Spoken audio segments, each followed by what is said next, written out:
क्या सच में एक पत्नी अपने पति को मौत के मुंह से वापस ला सकती है? क्या एक व्रत इतना शक्तिशाली हो सकता है कि स्वयं यमराज को भी अपना फैसला बदलना पड़े? और क्या साल 2026 में बनने वाला वट सावित्री व्रत और शनि जयंती का महासंयोग आपके जीवन की हर समस्या को खत्म कर सकता है? आज की ये कहानी सिर्फ एक व्रत की नहीं, बल्कि प्रेम, विश्वास और अटूट निष्ठा की ऐसी गाथा है जिसे सुनकर आपका दिल भी श्रद्धा से भर जाएगा।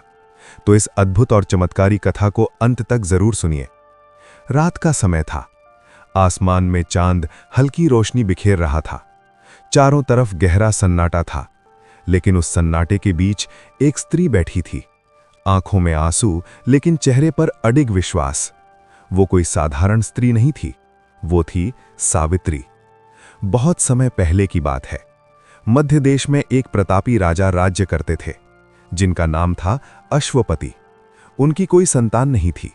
वर्षों तक उन्होंने तपस्या की और अंततः उन्हें एक सुंदर, गुणवान और तेजस्वी पुत्री की प्राप्ति हुई। उसका नाम रखा गया सावित्री। सावित्री बचपन से ही बहुत बुद्धिमान और धर्मपरायण थी। उसकी सुंदरता और संस्कार की चर्चा दूर दूर तक होने लगी। जब वो विवाह योग्य हुई तो राजा अश्वपति ने उसे स्वयं अपना वर चुनने की अनुमति दी। सावित्री ने पूरे देश में भ्रमण किया और अंत में उसने एक युवक को अपने जीवन साथी के रूप में चुना। उस युवक का नाम था सत्यवान।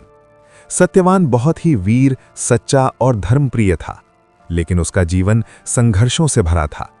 उसका राज्य छिन चुका था और वो अपने अंधे माता पिता के साथ जंगल में रहता था।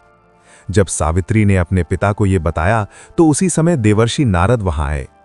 उन्होंने एक ऐसा सत्य बताया जिसे सुनकर हर कोई कांप जाए। उन्होंने कहा, सत्यवान बहुत गुणवान है, लेकिन उसकी आयु केवल 1 वर्ष ही शेष है। ये सुनकर राजा अश्वपति घबरा गए। उन्होंने सावित्री को समझाया, लेकिन सावित्री ने शांत स्वर में कहा, एक आर्य कन्या अपने पति का चयन केवल एक बार करती है। मैंने सत्यवान को चुना है और वही मेरा पति रहेगा। और फिर सावित्री ने सत्यवान से विवाह कर लिया। राजमहल के सारे सुख त्याग कर वो जंगल में रहने लगी। अपने अंधे सास ससुर की सेवा और अपने पति के साथ सादा जीवन। उसने कभी कोई शिकायत नहीं की। दिन बीतते गए और धीरे धीरे वो दिन भी करीब आ गया जिस दिन सत्यवान की मृत्यु निश्चित थी। सावित्री ने यह भांप लिया था। उसने 3 दिन पहले से ही अन्न जल त्याग दिया, कठोर व्रत शुरू कर दिया। उसका मन डरा हुआ था, लेकिन उसका विश्वास अडिग था। फिर वो दिन आया। सुबह सुबह सत्यवान जंगल में लकड़ियां काटने गए। सावित्री भी उनके साथ चल पड़ी। जंगल के बीच एक विशाल वट वृक्ष के नीचे अचानक सत्यवान के सिर में तेज दर्द हुआ। वो कमजोर होकर सावित्री की गोद में लेट गए और कुछ ही पलों में उनके प्राण निकल गए। सावित्री की आंखों के सामने उसकी दुनिया उजड़ गई, लेकिन वो रोई नहीं। उसका विश्वास अभी भी जीवित था। तभी अचानक वहां एक तेज प्रकाश हुआ और प्रकट हुए मृत्यु के देवता यमराज। यमराज ने सत्यवान के प्राणों को अपने पाश में बांधा और दक्षिण दिशा की ओर चल पड़े। सावित्री ने यह देखा और बिना एक पल गवाए उनके पीछे पीछे चल पड़ी। यमराज ने पीछे मुड़कर कहा, सावित्री, अब वापस लौट जाओ। ये मार्ग बहुत कठिन है। लेकिन सावित्री ने दृढ़ स्वर में कहा, जहां मेरे पति जाएंगे वहीं मेरा भी स्थान है। यमराज ने उसे समझाने की बहुत कोशिश की, लेकिन वो नहीं मानी। उसकी बातों में इतना ज्ञान, इतना प्रेम और इतनी शक्ति थी कि यमराज भी प्रभावित हो गए। उन्होंने कहा, तुम मुझसे 3 वरदान मांग सकती हो, लेकिन सत्यवान के प्राण नहीं। सावित्री ने पहला वरदान मांगा, मेरे सास ससुर की आंखों की रोशनी लौट आए। यमराज ने कहा, तथास्तु। दूसरा वरदान, मेरे पिता को 100 पुत्र प्राप्त हों। यमराज ने फिर कहा, तथास्तु। अब तीसरे वरदान की बारी थी। सावित्री ने बड़ी चतुराई से कहा, मुझे सत्यवान से 100 पुत्र प्राप्त हों। यमराज कुछ पल के लिए चुप हो गए।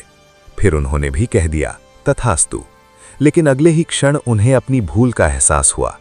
अगर सावित्री को सत्यवान से पुत्र प्राप्त होंगे तो सत्यवान का जीवित होना जरूरी है। अपने ही वचनों में बंधकर यमराज को अंततः सत्यवान के प्राण लौटाने पड़े।